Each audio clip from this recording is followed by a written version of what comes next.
जग भोग रोग समझानो,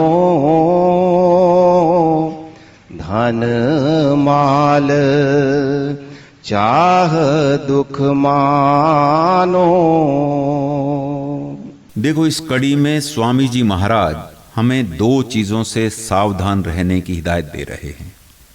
पहली तो यह है कि संसार के तमाम भोगों को रोग के समान समझो, क्योंकि जीव अक्सर भूल जाता है, बार बार नीचे की ओर गिरता है, संसारिक भोगों में लिपटता है।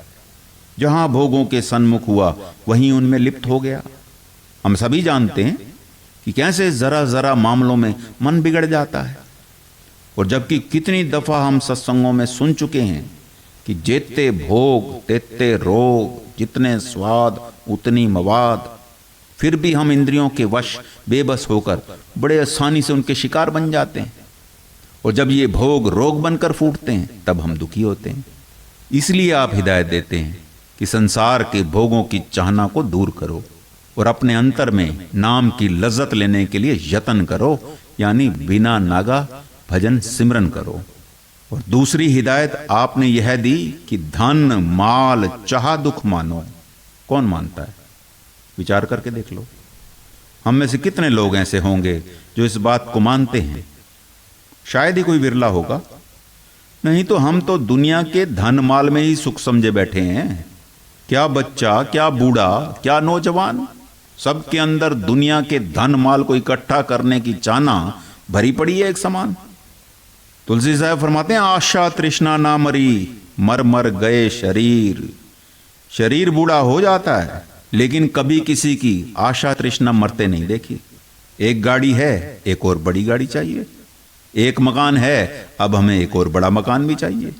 लाख है, करोड़ चाहिए, करोड़ हो गया, अब कहते हैं और चाहिए। विचार करें कि हमारी जरूरत है या लालच, क्योंकि इन ख्वाहिशों का तो कभी भी कोई अंत नजर नहीं आता।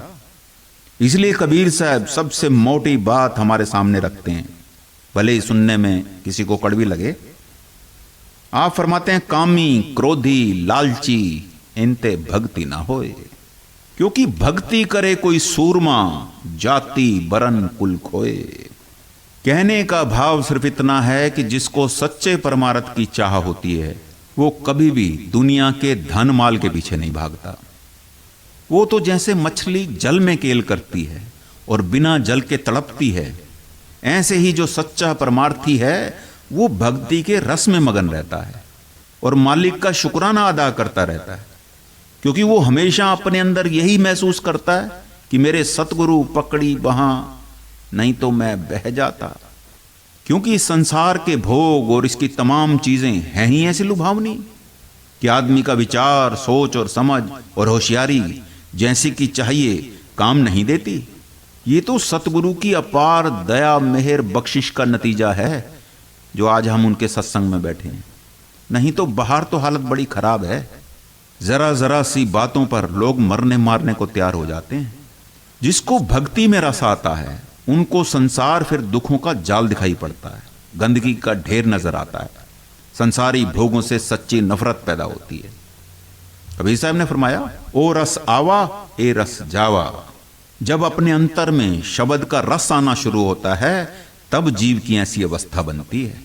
इसलिए आप समझाते हैं कि ऐसा अभ्यास करो कि हमें भी अपने अंदर उस शब्द की लज्जत आनी शुरू हो जाए, तभी मालिक से प्रेम जागेगा और संसारी भोगों की चाह जो अंतर में समाई हुई है वह दूर होगी।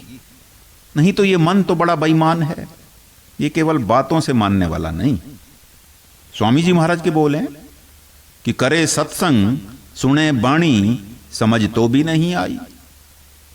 कहते हैं, स्वान की पूंछ जो जानो, कभी छोड़े ना टेढ़ाई। देख लो, कई बार हम भी पछताते हैं, शर्माते हैं, कस्में खाते हैं कि दोबारा ऐसा गलत काम फिर कभी नहीं करेंगे, लेकिन जब मौका आता है फिर से कर बैठते हैं। क्यों? कुत्ते की पूंछ को जितना मर्जी सीधा करने की कोशिश करो, टेढ़ी की टेढ़ी रहती है। यही हाल हमारे मन का है।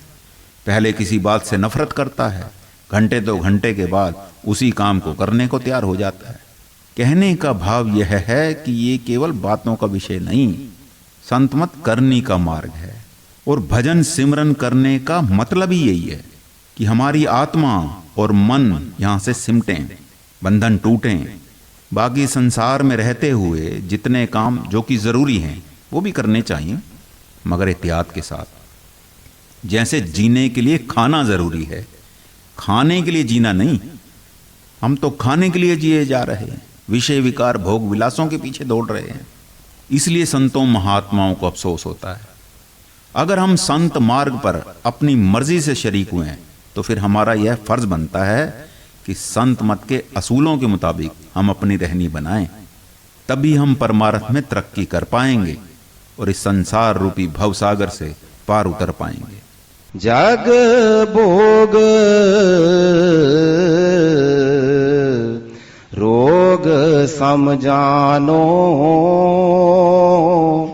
धन माल चाह दुख मानो।